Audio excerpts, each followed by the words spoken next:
इति त्वयि रसाकुलं रमितवल्लभे वल्लवाः कदापि पुरम् अम्बिका कमिदुः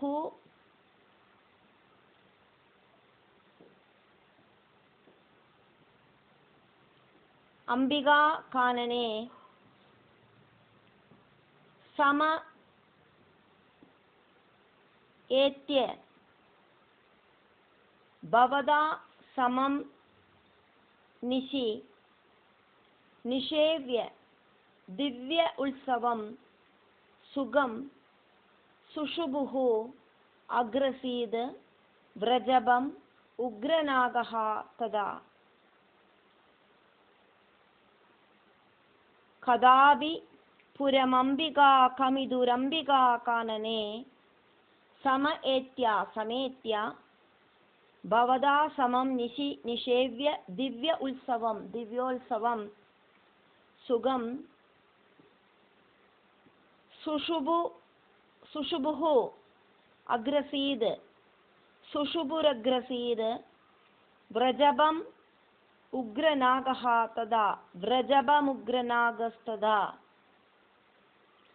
इति त्वयि रसाकुलं रमितवल्लभे वल्लवा कदापि पुरमम्बिका कमिदुरम्बिका कानने समेत्य भवदा समं निषेव्य दिव्योत्सवं सुगं सुषुभुरग्रसीद व्रजबमुग्रनागस्तदा समुन्मुखम् अद उल्मुखैः अभिहते अपि समुन्मुखमधोल्मुखैरभिहितेऽपि तस्मिन् बलाद् अमुञ्जति भवल्पदे न्यपति पाहि इति पाहीति तैः तदा गलु पदा भवान् समुपगम्य तस्पर्श तं बभौ स च निजां तनुं समुपसाद्य वैद्याधरीं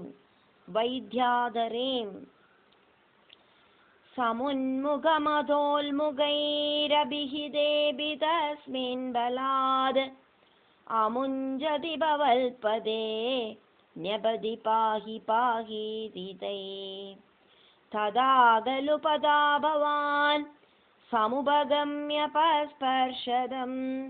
बभौ स च निजां तनुं समुपसाद्य वैद्याधरीम् सुदर्शनधर प्रभो ननु सुदर्शनाख्यः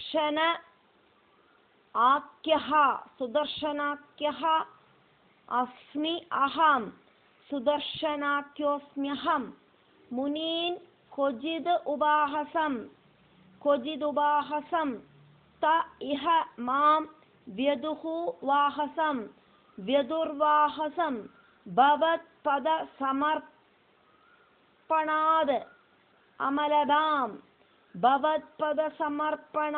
अमलदां गदः अस्मि इति असौ गदोऽस्मीत्यसौ स्तुवन् निजपदं ययौ व्रजपदं च गोपा मुदा सुदर्शनधर प्रभो ननु सुदर्शनाख्योऽस्म्यहं मुनीन् क्वचिदुपाहसं त इह मां व्यदुर्वाहसं भवत्पदसमर्पणादमलदां गदोऽस्मीत्यसौ स्तुवन्निजपदं ययौ व्रजपदं च गोपामुधा कदापि गलु सीरिणा विहरति त्वयि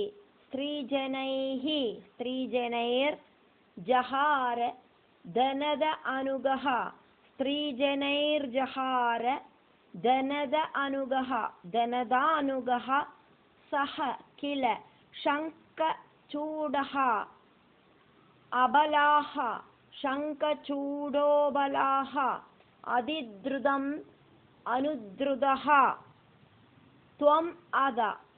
अधिद्रुतमनुद्रुतस्त्वमद मुक्तनारीजनं रुरोजितशिरोमणिं हलभृदे च तस्याददाः कदाचिद् सीरिणा विहरति त्वयि स्त्रीजनैर्जहारदनदानुगा सकिल शङ्खचूडोबला अधिद्रुतमनुद्रुतस्तमदमुक्तनारीजनं रुरोजितशिरोमणि हलभृदे च तस्याददा दिनेषु च सुहृज्जनैः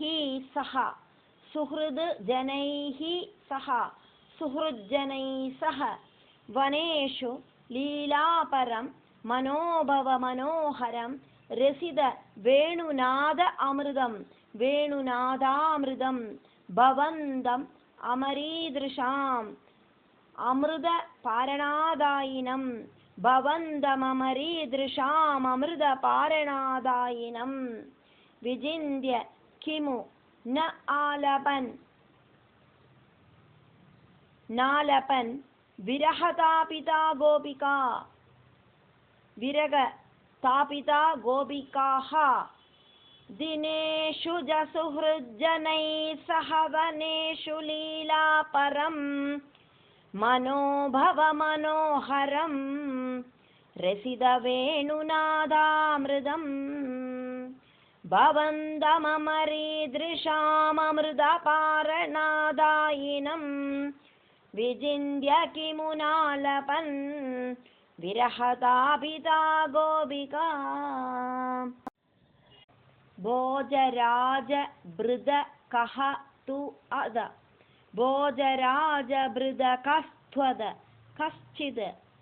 कष्टदुष्टपददृष्टिः अरिष्टः कष्टदुष्टपददृष्टिररिष्ट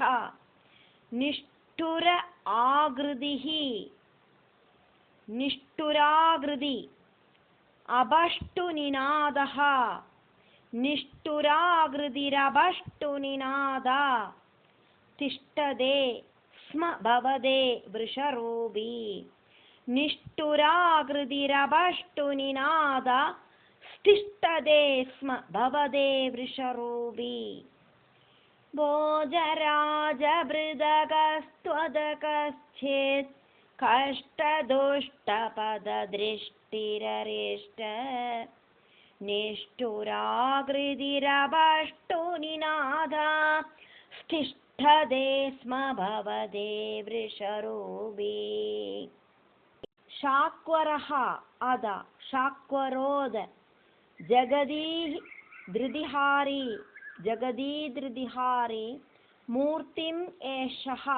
मूर्तिमेष बृहदीं प्रदधान पङ्क्तिमाशु परिगूर्ण्य पशूनां छन्दसां निधिमवाब भवन्तम् शाक्वरोद जगदीधृतिहारे मूर्तिमेष बृहदीं प्रददान पङ्क्तिमाशु परिगूर्ण्य पशूनां छन्दसां निधिमवाब भवन्तम् तुङ्ग शृङ्क मुगम् आशु अभियन्तं संगृह्य रभसाद अभियन्तं तुङ्गशृङ्कमुगम् आशु अभियन्तं संगृह्य रभसाद अभियन्तं भद्ररूपम् अभि भद्ररूपमभि दैत्यम् अभद्रम् दैत्यमभद्रं मर्दयन् अमदयः मर्दयन्नमदयः सुरलोकम् तुङ्गशृङ्गमुगमाश्वभियन्तं सङ्गृह्य रभसादभियन्तं भद्ररूपमभिदैत्यमभद्रं मर्दयन्नमदयः सुरलोकम् चित्रम् आद्य चित्रमध्य भगवन् वृषगादाद् सुस्थिराजने वृषस्थितिः उर्व्यां वृषस्थितिरुर्व्यां वर्धतेज वृषचेदसि भूयान् मोदः इति अभिनुदः असि मोद इत्यभिनुदोऽसि सुरैः त्वं सुरैस्त्वं चित्रमध्य भगवन् वृषगादाद्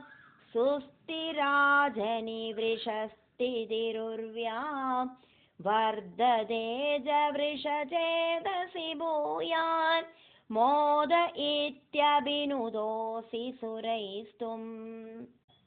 औक्षगाणि परिधावद दूरं वीक्ष्यताम् अयम् इह